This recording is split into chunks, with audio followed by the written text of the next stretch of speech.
Thank you. Good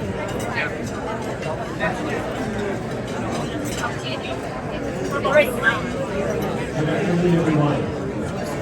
And welcome to the September the 4th TigerBay luncheon, the first of the month. That makes sense. So today we're going to be talking about Wezel, owl, purple cedar, purple lady, or whatever you'd like to acknowledge her as. Also the possibility of a brand new performing arts center in Sarasota. We can look at talk about the Bay Park and its location there, and the fine work of the Purple Ribbon Committee. I want to start the program with paraphrasing a couple of quotes out of the newspaper about this controversy regarding a new performing arts center. So here's some quotes. A new hall is unnecessary. The existing hall has and will continue to serve the community's future needs. Another quote I found suggests that the cost of the new hall is too high and the design is all wrong for Sarasota, and taxpayers are going to be burdened with bond repayments for years. Some were quoted as raising concerns about the lack of budgeting transparency, and the community had more important issues that we need to be spending our money on. I thought to myself, sounds like a good TigerBay program. But it couldn't have been a TigerBay program because those quotes all came from 1987 and 88 newspapers. Excuse me. TigerBay was founded in 87. Those quotes came from the late 60s. Because the controversy then was whether or not to build a new performing arts hall, which came to be known as Wezel, or maintain and improve the existing citizen hall. And I'm not taking sides here. I know it sounds like I am, but let me tell you the reason I brought that up. It just seems that this contentious process is a part of Sarasota's decision-making DNA. Controversy is really nothing new to this community. I remember my grandmother telling me stories about how people were objecting to building sidewalks on Main Street when it was a dirt road, complaining about buying Siesta Key Beach because it should be a place for condominiums. They complained about the hospital because it was so far south out of town that people were going to die before they ever got there. And of course, who could forget the racial desegregation of our beaches and schools? Not to mention, bridge is too high, library doesn't go downtown, strong mayor, weak mayor, how about no mayor? We got together, I don't think the MBO is here to do it, but a group of us got together and said, we need a civility code of conduct for Sarasota.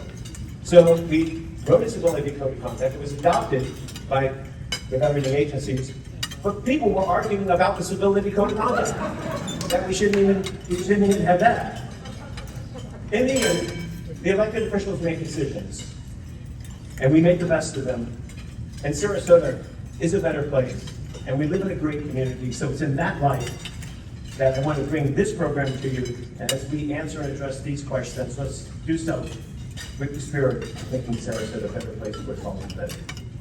So many of the questions that I'm going to ask are going to kind of logically be directed towards one or more of the panelists. But I want the panelists to know, and they've been forewarned, they've seen the topic of all the questions, that they're free to answer any of the questions that they want to chime in on. And surprisingly, every time I do one of these programs, I ask for TigerBay member questions, and I rarely get them. I almost never get them. I got more TigerBay questions for this program than I did for any of the others that I had. Program's been in a works on the ground, can tell you, for several years. It was about 2.5 years ago I approached them about doing this, and everybody kept saying, wait for the Purple Ribbon Committee report. So we've been waiting years for the Purple Ribbon Committee report. We now have it, Mr. Brown. So I am going to direct the first question to Marty. Marty's, and I'll let Nick actually do some introductions first. How about committee members, if you give us your name and who you're representing, and then the question will make more sense. I'm sorry, my bad. Great, you want to start? Sure. Well, I'm thrilled to be here. I am sitting here as co-chair of the Sarasota Performing Arts Foundation. I'm making the transition mentally. As you all know, we have made that a couple of years ago, and I hopefully know my day job is real estate, but here on behalf of the foundation. Marty? Yeah, I'm Marty Hilton, and I was one of ultimately 6 members of the Purple Ribbon Committee, and I'm also the president of Architecture Sarasota. I've been in Sarasota 2.5 years, and this is my 3rd appearance here, so I feel like I should get a button. Molly? Yes, my name is Molly Cardamone. I'm a former city commissioner and mayor. Been in Sarasota a long time. And I hope I am representing the number of people that do not want a new hall or think we don't need a new hall. So that's my role today. Well, My name is Dave Bullock. I'm the interim city manager for the city of Sarasota. and speaking of the Purple Ribbon Committee, I do want to acknowledge Chuck Hostler. He's sitting over at this table, and he was the man charged with chairing this Purple Ribbon Committee for pretty much his entire being, if I'm not mistaken. Correct, Chuck? The last year. Okay. So, Marty, last week the City Commission accepted the Purple Ribbon Committee's report and directed staff to prepare an action plan to bring back to the Commission for consideration. Can you please briefly review the Purple Ribbon Committee's recommendations? And then, if you don't mind, for me, explain why it took so long. Okay, I'm going to answer that question, but since I have the mic, I want to say something first. In 1978, the United States Supreme Court upheld the New York City Landmarks Preservation Commission and the ordinance. And in the majority ruling, Justice William Brennan, and I'll quote, said, "In the case of cities, one of the greatest problems of our time is how to preserve the landmarks of our past without destroying the ability of our cities to grow and change." If you take nothing away from at least my comments today, historic preservation is not a deterrent to progress. Historic preservation is not about freezing things in time, but rather it's about managing change with a thoughtful process that engages a community's residents and its stakeholders. Historic preservation is not about buildings, it's about people. People are the ones who assign the values, who attach the stories, and it's our built environment and our public spaces and places and our historic buildings that determine, or at least one of the determinants of our collective identity. And preservation is local, and inherently it's political. And every decision, whether to retain a building, maybe adapt it or reuse it, or every decision to demolish and replace it, reflects that community's values, its priorities, and its aspirations, and its vision for the future. And unfortunately, I've been doing this for 30 years, those values and those visions are sometimes in conflict. Do we say that a Wezel, or do we get a new performing arts hall? Well, I'm going to go on record by saying today it is not an either-or situation. It never should be, in my opinion, or rarely should it be. I think that it's in that space of a compromise when people genuinely put aside their personal biases and come together and find that common ground. That's where we're the most creative and innovative. So, why did it take so long? Because again, And what are some of the recommendations? so the recommendations. Right. So some of the key recommendations, and I'll pull those out for this. First of all, if a new performing arts hall is really happening and moving forward, for the time being, then Wezel will remain our main venue. There's been time frames banted around. I've always lived my life was prepare for the worst and hope for the best. So if the Van Wezel is going to be our performing arts hall for the next 10 years, we have to do some things immediately. First of all, we have to do some physical interventions to make it more resilient. Is it vulnerable? Yes. The community of Sarasota, the city, undertook a study. It was updated in 2024. The city of Sarasota has 200 assets. Some of those are roads and bridges. Some of those are buildings. Of those 200 assets, 70 of them are extremely vulnerable to flooding because they're along the coast. This happens to be the one, I call it the living room, right, of our community that we're all in the most. So the price tag for that is about $3.5 million in the Heritage Report. And by the way, in my opinion, one of the greatest things that came out of the Purple Ribbon Committee was a great new study that was commissioned. And I applaud parents for bringing together a remarkable team. And I think that my colleagues on that panel and I made that RFP better. So we need to invest immediately about $3.5 million in the price tag to shore it so it doesn't get shut down like it did last year. We can take a look at some other upgrades. In all, it's about a $17 million price tag when you talk about electrical, HVAC systems, and structural and roof.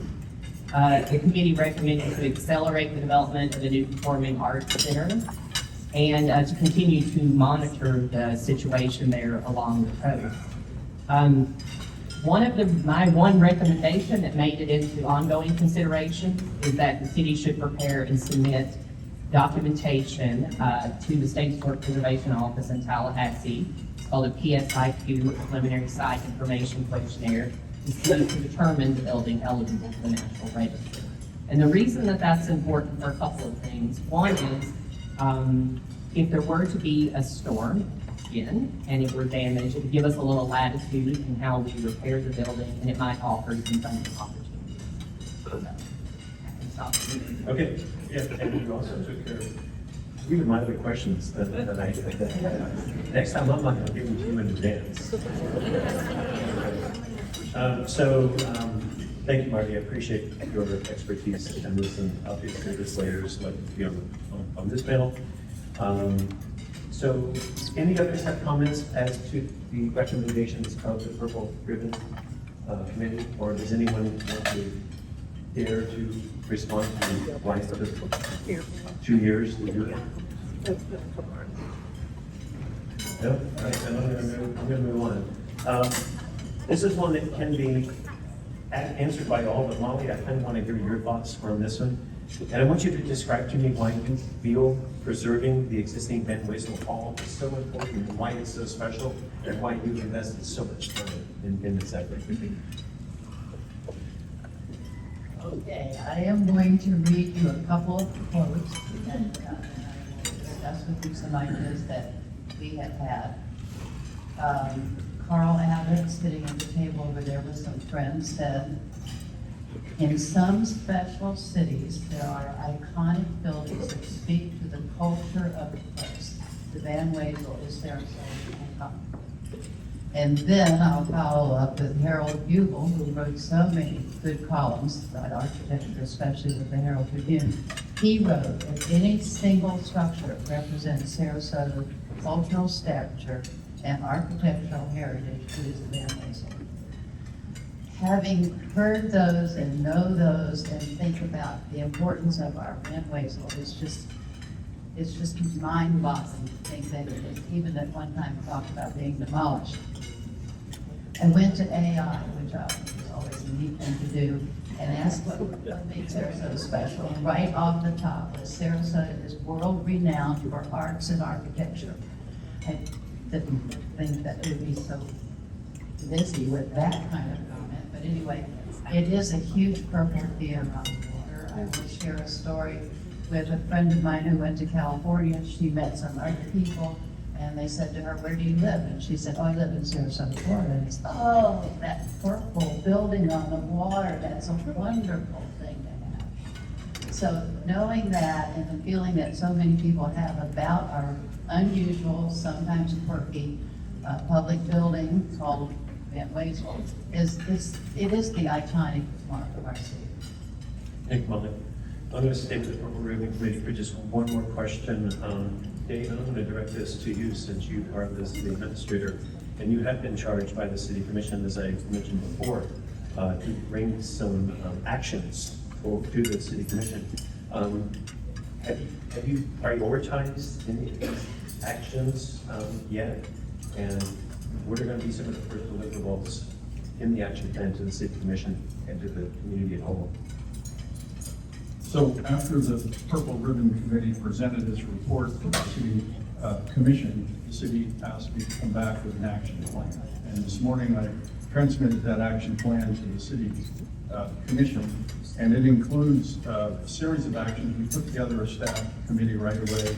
We did extend David Karen's contract to help us start to dig into the details of some of his recommendations and begin the specific designs. So we really focused it around a couple goals. One, to safeguard the building envelope, very important. And by the way, I think a lot of us in this room learned something about the vulnerability of our own buildings in the last year that we might not have known before. We certainly learned about some of the vulnerabilities of our buildings, and the Van Wezel in particular. As some of you know, it took some significant damage. The waves from Milton not only visited, but they came inside and took up residence for a period of time. And so protecting that building envelope, protecting the utilities and the interior systems is the highest priority that we have. Being able to rapidly reopen, because Van Wezel was out of business for months because we couldn't reopen. Part of that due to the design, part of that due to the way the water came in, but we learned. And so being able to reopen it. Don't ever forget, you may view the building as a Sarasota icon or a place to go. By the way, how many people have ever been in or plan to go to the Van Wezel ever? Okay, so and that answers your first question, John. Why is the Van Wezel important? So, but it's also a business. And to the city, we call it an enterprise fund.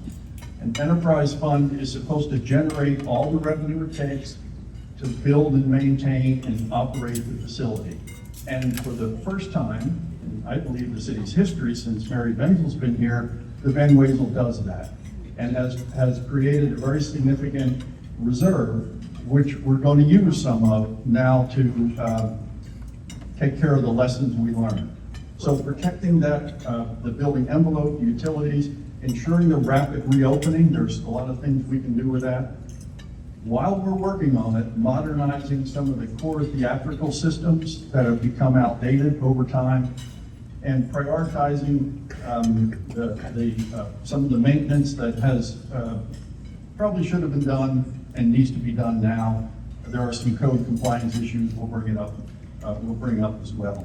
Altogether, that's almost a $10 million effort. We've been able to cost it out in a pretty good detail now, but without the engineering done.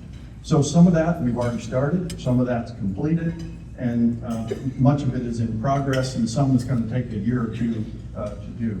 One of the most difficult things we'll have to deal with is when Milton sent the waves our way, they came at a high velocity, and they carried tons and tons of water with them up to the building. So imagine your building standing there getting hit repeatedly by fast-moving tons and tons of water. So it found all of the weaknesses it could find. And the good thing is we know where they are, and now we can work to correct them, block them, or in some way slow down the velocity and the volume of the wave. So those are the first things we're working on, and we'll be in the millions of dollars. We have funding for almost all of it, maybe all of it, and it'll move fairly quickly on some things, and other things we have permits and engineering and bidding, so we'll move at the speed of government. Sure, thanks, Dave. Trey, I'm going to kind of turn the tables to you here for just a minute. While I did joke about the time it took for the Open Ribbon Committee, and I do understand these things take time. I mean, I spent my life in government, but that doesn't mean I can't poke fun at you. So I'm going to do the same with you. Devising and having a strategic plan for the Sarasota Performing Arts Center, along with the budget and how things are going to be paid for, has taken some time.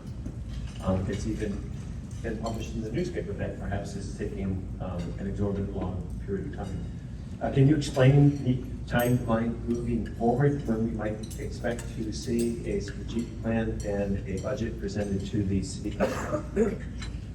I'll leave in and then I'll defer to our partner in this process. But let me go back a step. First of all, I think 2 years is pretty fast for the Purple Ribbon Committee.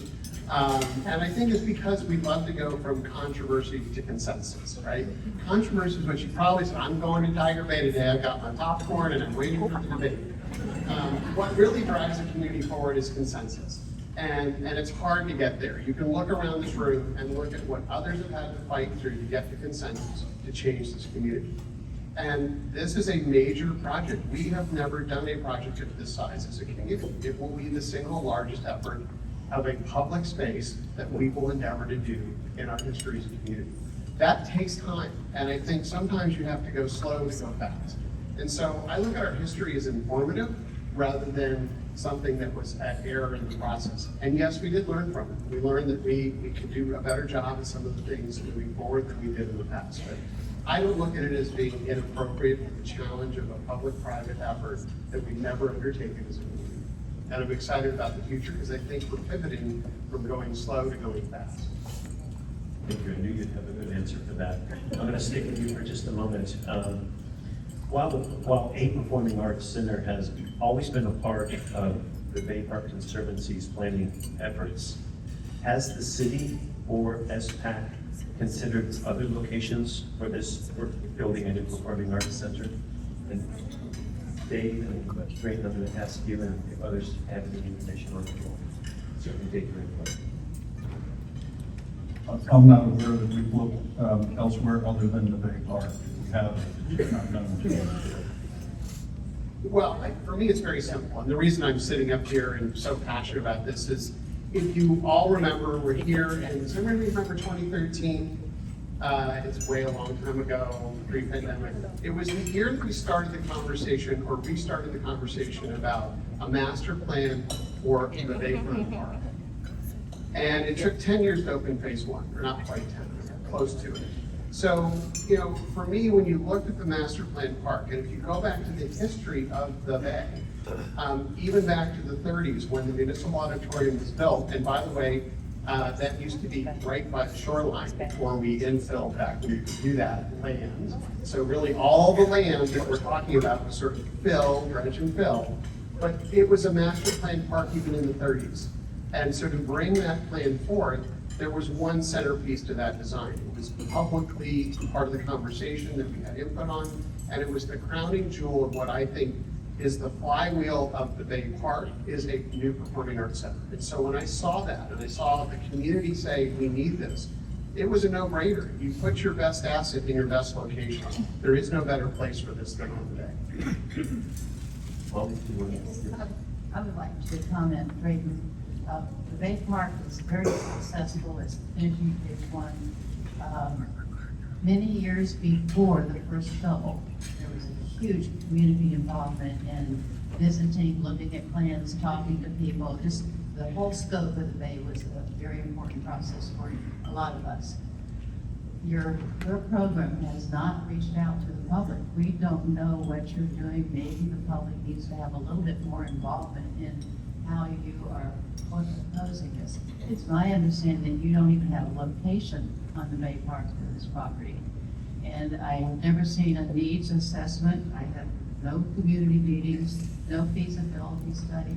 There's a lot of things that I think the public is, you are obligated to give to the public. The great news, I have a partner at the other end of the table that can probably address some of that. But I will, Molly, just to not put all the pressure on Dave, because I know you've stepped in recently. I think that's a bit not taking the full scope of the community input that was given. If you go back even the plans for Bay Park, there was a number of, thousands and thousands of questions asked around this topic, both of the original planning of the Bay Park, as well as the subsequent effort prior to the architect kind of delivering their first concept. And overwhelmingly, that data pointed to the community's excitement and comfort with the new hall. And we can debate that with what our stats, but I don't think it's fair to say we haven't done that outreach, and I'd be happy to share that. I think what is well taken, Molly, and I respect that, is it's not about transparency, it's about frequency. And we could have done a much better job of being more frequent communicators of all the effort that's being put into this. And moving forward, you'll see that from us. So while my two friends up here debate the past, the only thing I can influence at all is from this second forward. So the future has 100% of my attention, and it will have 100% of the city's attention. Since Drayton has joined the board as a co-chair of the foundation, I'm feeling pretty good about the relationship. We probably should make some adjustments to it, but I believe we have an opportunity between the foundation and the city to do something pretty unusual. Just think about this for a moment. We have a site that is owned. We have a financing mechanism that is reasonable. And we have a community expectation. How many places in the country have wanted to do something with a public facility that can line those pieces up? I think the challenge to us now is to figure out how to line them up. How do you make the facility fit the site, fit the financing, and fit the community expectation? So there's lots of work to do here, but look at the foundation pieces we have to work with. I think we're one of the few places you'll run across that has that kind of community energy and those assets at hand. John, I also just want to, the Purple Ribbon Committee, 2 years, 28 meetings, a lot of that was waiting for this new assessment report to be done. There was a lot of conversation about coastal resilience and climate impacts, particularly after the back-to-back storms of Helene and Milton. And by the way, between September of 2023 and October of 2024, Sarasota experienced 6 major flooding events. We happen to talk about the last 2, but this is a real issue. We talked a lot about the damage that was done to the Bay and Wezel. And one point I made over and over again, City of Sarasota, Sarasota Climate Adaptation Plan was 2017. The city inventoried and prioritized city-owned assets. That's critical community and emergency facilities, critical infrastructure, natural, cultural, and historical resources, and transportation assets and evacuation routes. They evaluate their vulnerability against sea level rise, storm surge, extreme precipitation, and heat scenarios. That vulnerability assessment was updated again in 2024 by Taylor Engineering. Over 200 assets were assessed, which I stated previously. 7 were determined to be in extreme vulnerability, including the Van Wezel. I think that it's time for a policy change, and we're going to have to adapt an approach to investing in the future of our coastline, what happens to these vulnerable assets. And one of the points that I made a number of times during the Purple Ribbon Committee is if we are saying, and it's true, that Van Wezel is extremely vulnerable, then why are we investing $400 million in a new facility in the same location? And I understand that it can be done in a way to withstand a Category 5. I think this is a larger, beyond these 2 performing arts halls, this is a larger reality that this community is going to have to face, and it is policy. Okay, I want to also invite any TigerBay members to the microphones. I got another question or 2 here, but I know there's probably a lot of people out there that would like to speak. So if you can make your way to the microphone. I would also note that, look at your name tag, if you have one of those little blue borders, that means you're not a TigerBay member. You cannot ask a question. However, I have a remedy for that.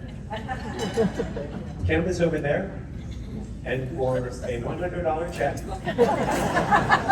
you too can become a member of TigerBay. And not only will that allow you to ask questions today, it will allow you to come back later with other questions and ask them at that time. So, $100, that's all it takes, and you can be one of us. But today, no questions from you. All right, so we have people up there already, so let's just do it. I did want to add, kind of responding to what was just said. Not only was the Sarasota Youth for Sarasota Performing Arts Center always on the Bay Park Conservancy's drawings, so too was the Van Wezel Performing Arts Hall.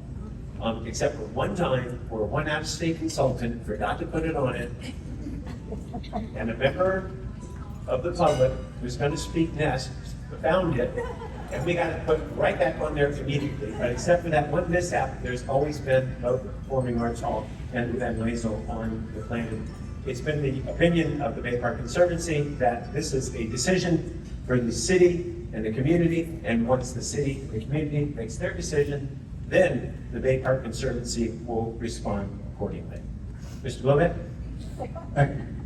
I'd like to pursue with you the presumption I've heard a couple of times that the public has spoken for this $500 million debacle. I've been very, this for the question, right? It's a question. So, How do you back that up? I've been following this very carefully from day one, been against it from day one. And the only thing that was asked of those thousands of people is, do you want to do one of two things? Tear down the Van Wezel, or keep it, or repurpose it? And those wanting to tear it down just said, oh, repurpose it, turn it into something else. They're not happening. So they were never passed. Most recently, there was what's called a push poll, which goes on and on about how wonderful it would be to have a new performing arts center. And do you prefer that or spending unlimited millions to rehab the Van Wezel? You couldn't even get a majority of the respondents to say, yeah, to the new performing arts center. You got a majority of those respondents. Dan, let me paraphrase your question. So that's it. That's it. And the question is very short. If you think the people are for this insanity, why don't you put it to a bond referendum and let the people tell you whether they want to waste their taxpayer dollars to that manner? Thank you, Dan. That's my question. Anybody want to? Sure. Ask one question. I think part of the question is that there is this false representation that the community is behind bonding a new performing arts center and building it. Sure, I want to approach it slightly differently, and Dan, I hope I can get you to donate to the new hall at some point. That would be awesome. But if I can't, I want to reframe your point in a different way. When you have a long conversation over time, the community is always deciding in real time what it wants, right? So what I'd like to frame up is rather the data part, really the choice, and what we have in front of us to decide. You have a report that says you have a building that can't functionally perform its mission into the future. What it can be, I think in 7 years or whenever that right time, fabulous opportunity to brainstorm. But you have a report that says don't count on this to be here performing the way it's functioning today in 70 years. You have a TIP that was created to finance a new hall, specifically created to fund the Bay Park and a new performing arts center. So the funding, mobility. my answer, I get to say it I want. And third, and I don't want to lose this, you have a private sector saying, I'm willing to come write a check for up to $200 million to this community to make it happen. Well, Molly, we don't know what's going to happen tomorrow either, but by all intents, we're heading in that direction, and we have benchmarks within the agreement with the city to have to showcase our financing performance. So, we can throw stones at that. But when you say to a community, you have a group of individuals who work their entire life and are willing to give their money back to this community to the tune of up to $200 million, do you want to lean into that conversation, or do you want to throw stones at it? Do you want to lean into the conversation about the future, or do you want to cling to the past at the expense of our children's future? I know where I'm going. So Dan, I hope that someday we'll be able to find a better middle ground. Molly, go ahead. Yes, I will comment. The first Bay Park event that I attended, which was open to the public, Van Wezel was not on the plan. And I pitched a little bit, didn't know I was heard. I don't know that Dan was with me when I did that. But that, to me, was the beginning of thinking what's going to happen to this hall. And of course, over the years, it has been discussed about demolishing the hall. It's very concerning to have people disparage this wonderful facility, this iconic architecture facility that we're all so proud of. But I would like to say that if somebody is going to give $200 million, could they not give it someplace not on the water? where it is at such huge risk.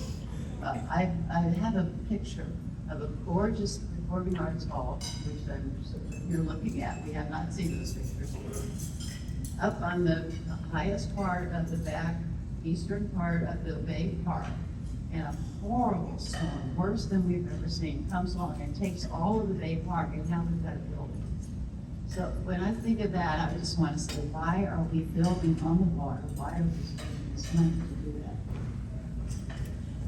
that? Anybody, and as I mentioned before, I tried to preempt this. It was an accident that Van Wezel was not on that drawing. Yeah, I know. Well, I was, as one of the original architects of the Bay Park Conservancy, it was an accident. It was a stupid accident. Dan came to me that day and brought it up. It was a change and never repeating it. Show it around. Yes, I first saw the plans and I thought they looked, is this on? Yeah. That it looked great. I'm like, this is wonderful. But then I looked and I said, well, where's the parking? And that's one thing that concerns me. I mean, I just can't imagine these people that won't walk across from the condos across the street or over to the place. Why will they make a distant parking lot? I don't understand what you're gonna do with the parking, not only for what you're gonna need for the Van Wezel, but now for these new buildings. Where's the parking? Thanks, Joey. Mr. Roll? So that's a great question, because it's got to be parking in a reasonable distance from the facility. So we think it's somewhere in the neighborhood of needing about 1,000 spaces. So right now, there's somewhere between, I may get the number wrong, Mary will correct me, maybe 800 spaces now for the Van Wezel. We'll probably need a little bit more plus the park. So there's going to have to be a parking structure. Look at it any way you want, there's going to have to be a place to park those cars. And it's going to have to fit within that site one way or another. It can be designed in really interesting ways, but there's got to be adequate parking so people can walk from the parking place into the facility. And it's a little bit of a challenge, but it's very doable. It's expensive, but it's very doable. Well, I would think that should be included in the plan so we can see where this parking is. And when it is in a form that you can see, I've seen 3 or 4 options that we're working with now, but we need to get it down to exactly where and how, and, work through that planning process right now. Thank you. But there's only one funding, well, there's 2 funding sources that I'm aware of for this project. One is the TIF, and one is the amount of money that Drayton and his group is going to raise. And as far as I know, no, there is a small amount of 1 cent infrastructure surtax that the city has committed, but it's a pretty small amount. The bulk of the funding that I'm aware of is from the TIF revenues and from the private donations. Jay? From the standpoint, Jay Buckman and Tiger, board member, from the iconic statements, the Van Wezel shell is iconic. The interior is upgraded, waterproof, all of those things. We are a high-class, high-profile city. Can we build the structure of a great hall, keep the shell as an iconic thing in open air or something like Clearwater, it may sound, but can we do that? Can we have both things? To your point, Molly, keep it iconic picture. To Dave, can we get the parking? But can you have the high-profile hall and keep the picture of the purple cap? Yes, Jay, good question. I was very concerned about the cost of operating the hall in the case of a SPAC where the Performing Arts Hall was built. So I got the information from the city, and the operation of this hall is extremely expensive. $24,000 a day to operate the hall. That's all the air conditioning, all of the salaries, all of the infrastructure, the maintenance, without any performances. That's just the turnkey number that we have been able to come up with. So it's a very expensive shell to leave there without purpose, other than looking iconic. And of course, it's really beautiful sitting on the water as our Purple Hall. I'm upset with the entire program is the cost. The cost includes 1,000 more seats than what Van Wezel currently has. We have 1,741 seats in the current Van Wezel, which was slightly enlarged when the stage house was built when I was in office with a $20 million price tag, so we would get Broadway. And we did it, and it's wonderful, and it has served its need as far as bringing Broadway to Sarasota. The idea of adding 1,000 more seats, 2,700 seats, although your numbers keep growing, we started out at 2,500, 2,700 seats. I don't see the need for that. Our figures show us that we don't often sell out Van Wezel. So why are we adding 1,000 more seats to make this big, probably the biggest hall on the west coast of Florida? There's been no understanding on my part or my associates of the need for 1,000 more seats. Others want to address that? I just want to say, I'm going to ask something about the it. Purple Ribbon Committee, the recommendations were divided into 3 sections: immediate and ongoing considerations and conditional end-of-life recommendations. But under the ongoing, one of those was to explore new types of usage such as immersive experiences, flexible event space, family entertainment centers, museum or science centers, subject to feasibility studies and site conditions. I would also add subject to need and the vision of the Bay as it moves forward into the next 2 or 3 phases.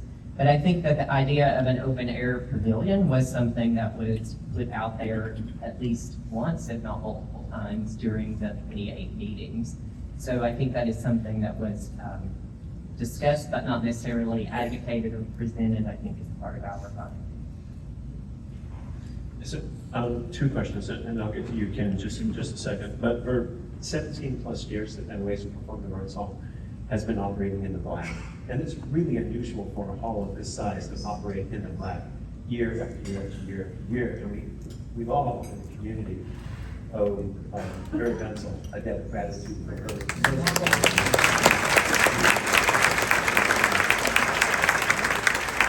And the question is, for this new Performing Arts Hall, is it a stated goal of the city and of the foundation that the new hall will also annually operate in the black and that there will not be ongoing taxpayer subsidies? Ticket prices. That's a different question. So since the city commission hasn't addressed this question yet, it's my expectation that it will get there. Now, I will tell you, the Van Wezel took a long time to get to the point where it did not require a significant subsidy. It took years to get there. And Mary figured out that unique blend of what Sarasotans and this region will pay to go see, and then she went and got those shows to match that up. Now, that's a science and an art, and we're fortunate to have that kind of expertise here for such a long time to be able to operate, pay all of the expenses. Now, there is no debt on the Van Wezel, so that helps. Pay all of the expenses and build a significant reserve that we can now draw on to make the investments we need to make. So the challenge, I think, to all of us is to find that kind of expertise and go get it and make it match up. Let me say one more thing. Until we actually nail the amount of money we're willing to spend, both as a city and a community, we can't be sure what this thing is going to look like in terms of specific seat size and dimensions. We got to know. The only time you can design is when you know what your budget is. I see construction guys sitting in the audience here, and you can't design and build a building until you know how much money you got. So that question has to be answered before we start saying we're going to have this many seats and it's going to be this dimension. So we have to go through a little more of a process than we've gone through in order to make this thing a reality. And just add one thing to that, which is, I think also an important point that gets lost in the mix is that the current foundation, but as it was created, the Van Wezel Foundation, was created to support the hall, and over its lifetime has contributed back to the hall $18 million that would not have come from ticket sales or anything else. So, even the existing success has been a public-private effort. And so I think going forward, we have the roadmap for how you make something work. We just have to, as Dave said, you have to align sort of what that final vision is going to be, and then you model to it. And Mary has shown, and there's experts in this room that can tell you how to get there. And just as a factoid, because I have heard, oh, aren't you gonna raise ticket prices? Well, there is an $8 surcharge on our current tickets, if I've got my facts right at the current hall. That you can probably cross-reference. There's a $9 surcharge in what's been modeled 7 years from now. So yes, there's a $1 difference in the modeling, but by no means are we putting the backs of this effort into tickets. You're going to build this through the TIP and the private donations, and you're going to have to, as an operator, operate it successfully in the future. And 7 years from now, we'll be able to know what that looks like. I would like to ask you to talk about the TIF so that the public here today knows what the TIF dollars mean to our city and county. And I would, is Mary here? I have not spotted her. Mary. Okay, there you go. Oh, there's Mary. I wanted to give you a shout out for your management of the hall, because when I was in office, we did subsidize the hall every year for a lot of money. So the changes in management were nothing to do with the hall, just the way the management occurred. So Mary, good job. Yeah,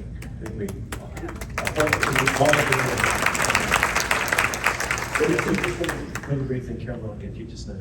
I think this is tax increment finance, and the concept is that you define an area in your community, and then you define improvements in that area.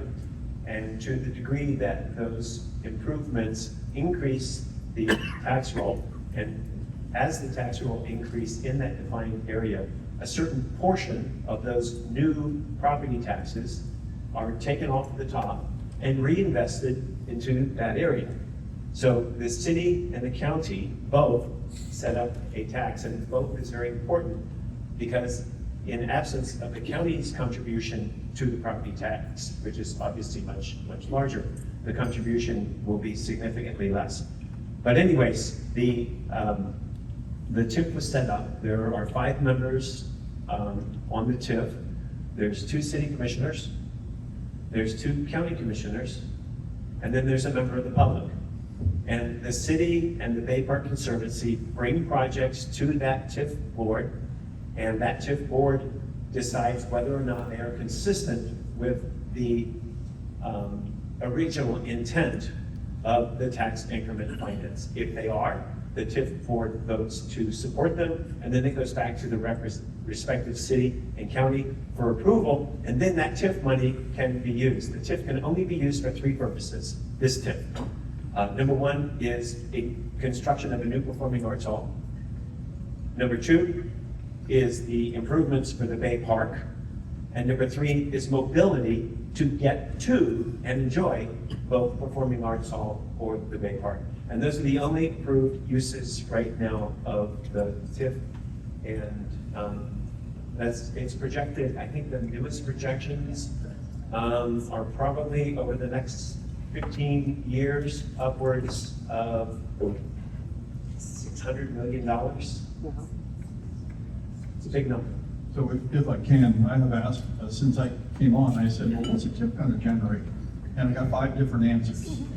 It has changed. So it depends on who you ask. And when you ask. So what we've done is the city has asked its financial advisor, PFM, the largest public financial advisor in the state, to do an analysis, because there's so much development occurring within the boundaries of the TIF. Give us the analysis of what they think we can issue support in debt, because that will be a key factor in what happens here. All of us talking is interesting and important, but that number is the most important thing we're going to have as a baseline for what this new facility and all of the associated improvements, including finishing the park, providing for the parking, doing the site preparation, all the internal roads, it all has to fall within that funding scheme of the TIF and the private donations. So I have them on the wall in my office. That's not gonna work here. So, yeah, I know, it's not that bad. When you think about it, think of the quay and sort of take that area and go east and it goes several blocks east into the Rosemary district. And so the way John described it, let me see if I can just simplify. Any new development from 2019, I think, any new development from then on, the value that it brings in, that increment of tax revenue goes into what we're calling the TIP. And TIP stands for Tax Increment Financing. That's where the acronym comes. And somebody just sent me a text criticizing me for not disclosing that I was the fifth member of the TIP. I didn't list anybody else's name, I just described them by their duty. Anyways, and all disclosure, I'm a citizen. Carolyn, Michael? John, and I was here now. Oh, you're right, my bad, Mr. Schiller. I know I'm short. I was just gonna ask you to stand up and Ken Shield, TigerBay member. If the Bay Park is not a good location for the new performing arts hall, why is it a good location to pour millions of dollars into flood-proof the existing Van Wezel when there's already saltwater intrusion into the interior of the building that causes a continuing maintenance problem for the building? So the Van Wezel is where it is, and ain't anybody gonna move it. So we're going to, and it's gonna be there until a new facility gets built. We're trying to, and if it doesn't get built, the Van Wezel will still be there, because there's not a force on this earth that's gonna pick it up and move it anywhere. So reality says, it's gonna stay open. Mary's gonna continue to run her successful programs until the time that she decides to do something else with her life, which we're all dreading. So our investments in making it last are geared to, if a new facility comes on, we're gonna use the Van Wezel as a primary performing arts facility in this region.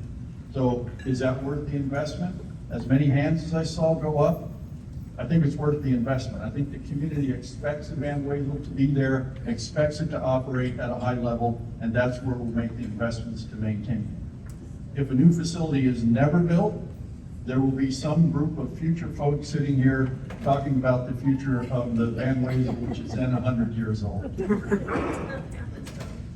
There's one witness that. Okay, Carolyn?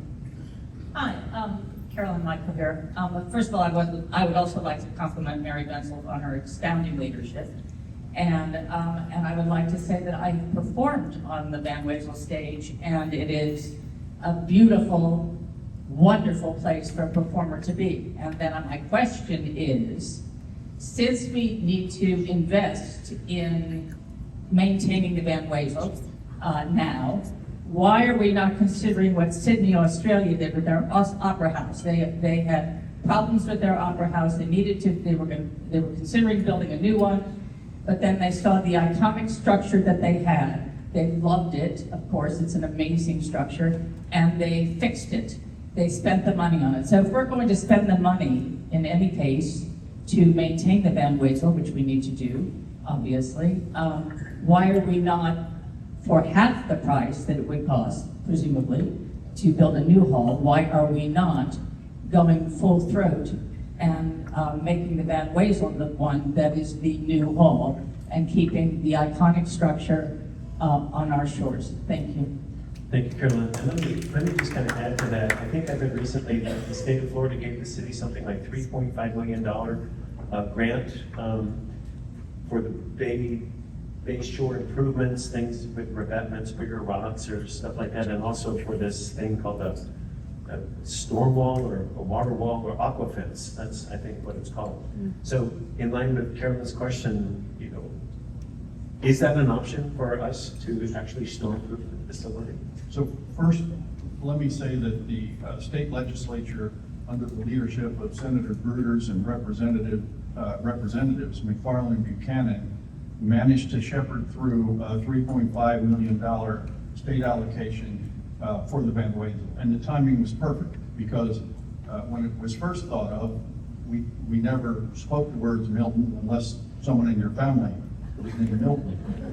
But during that process, we got real familiar with Milton, so that allocation, that appropriation was good, and we appreciate the work of our representatives, and the governor signed it. And so we start out with $3.5 million available to help with the mitigation. That list of things that He signed an allocation from Gruters? I'm saying it's a state allocation, and we appreciate the work of our representatives and State Senator John Paxton. That there's a long list of improvements that are being made, much of it done with that $3.5 million in state allocation. We also have Van Wezel funds going into that. Remember, we said Mary built up a surplus, and people often say, "Why do you have such a reserve? Why don't you run this?" We need that reserve, and we're going to be spending it to maintain the Van Wezel. Our goal as a staff, what we'll take to the city commission, is make this thing operational at least for the next 10 or 15 years. So that'll be our aim in these investments here, because in my observation, as long as it takes for public projects to be built, that's the window we should be planning on, and that's the level of investments that we'll be looking for that can sustain the facility over the next 10 to 15 years. Others want to comment on that? I have just one more question. Did somebody say yes? No, I just Go for it. would like to just, for those that were on the Purple Ribbon Committee, I think that wasn't that the mission of the Purple Ribbon Committee to address that very question that was raised. And I think the Purple Ribbon Committee answered it in their report. Yeah, the report actually calls for accelerating development of a new performing arts center to reduce the risk of performance interruptions due to storm-related issues. But I think, to go back to what I said earlier about the vulnerability assessment that was done in 2017 and updated in 2024, it's a very sobering moment when we have to begin to think about curtailing future investment, or how we invest in making our coastline more resilient. I'm not ready to abandon the Van Wezel or Cottazon or any of our historic and cultural resources. So we're going to have to find solutions, right? So that we can recover them more quickly in future storms, which unfortunately will happen. Knock on wood, we're due a couple of seasons off, I think. But I think the reality is it will continue to happen. So I think, again, what I'm calling for is for the community to come together. And I think this is going to really need a sort of policy change and how we look at our city and county assets that are along the coast. Yes, as an aside to you, there are cities and states around the country that have coastlines that you are not allowed to build on, and they're very strict with, even if a building is destroyed, they're not allowed to replace it. We do not have that in Florida anywhere that I know. But anyway, you mentioned the word historic. We've not talked about designating Van Wezel Hall historic. It meets all the criteria. It's 50-some years old. It's a significant building. It is associated with significant events. It has historic figures, a lot of the things that require to get that designation. We do without even making a move on it. The biggest part of historic designation is being able to eliminate FEMA requirements, which allows us to build without having to raise the hall up 16 feet, all that FEMA kind of stuff. So I'm sitting here today thinking that our city commission needs to make this designation. It could be local designation, it could be national designation. It still needs to be designated, not only because it is a fabulous building in our city, it still needs that so we can do some of the repair and some of the upgrades that are required without having to do the FEMA thing.